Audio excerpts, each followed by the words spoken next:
The 50th presidential election took place on November 6, 1984. As soon as Ronald Reagan was inaugurated, the hostages from Iran were finally released.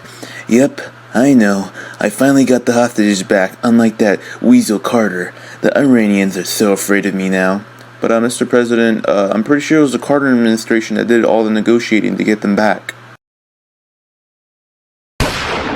On March 30th, 1981, a man tried to assassinate Reagan. This guy right here. But nowadays, that's encouraged. But by 1981 to 1982, the inflation meter finally went down. Why? Well, because Reagan cut taxes, he deregulated a lot of stuff, and he monitored the money supply. All of this was called Reaganomics, and people began to notice. Oh my god, Abby, come here now! I'm not even your wife, and what are they talking about? Oh my gosh, the price is finally low.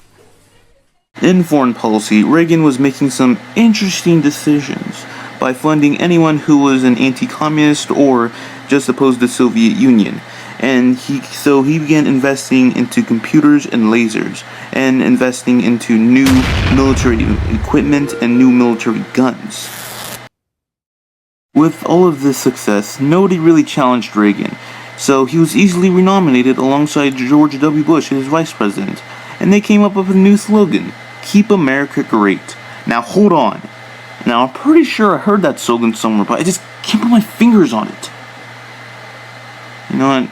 I just gotta stop taking Xanax. It's making me crazy. Going into the Democratic primaries, it was a three-way race against Gary Hart, a senator from Colorado, Jesse Jackson, a civil rights activist and pastor from South Carolina, and finally, the former Vice President, Walter Mondale. This race was pretty tight and brutal, with Jackson, Mondale, and Hart going at each other for a long time until Mondale was able to weasel his way to the nomination, and he picked Geraldine Ferraro, a representative from New York, as his running mate.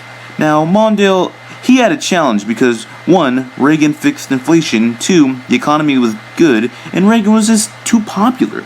But Mondale did bring up a good point against the federal deficit. What was his solution? Raising taxes. Now hold on.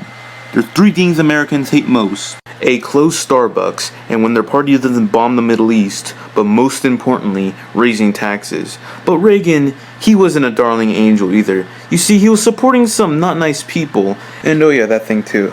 Oh no, yeah, that thing too. And Mondale constantly questioned if Reagan was able to continue being president at his age. I mean, he was in his 80s. But Reagan was able to get his lick back in the debates against Mondale. Lurking out there for 2 or 3 weeks and cast it specifically in national security terms.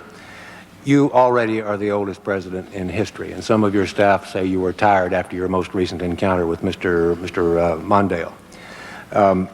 I recall yet that President Kennedy had to go for days on end with very little sleep during the Cuba Missile Crisis. Is there any doubt in your mind that you would be able to function in such circumstances? Not at all, Mr. Truitt, and I want you to know that also I will not make age an issue of this campaign. I am not going to exploit, for political purposes, my opponent's youth and inexperience.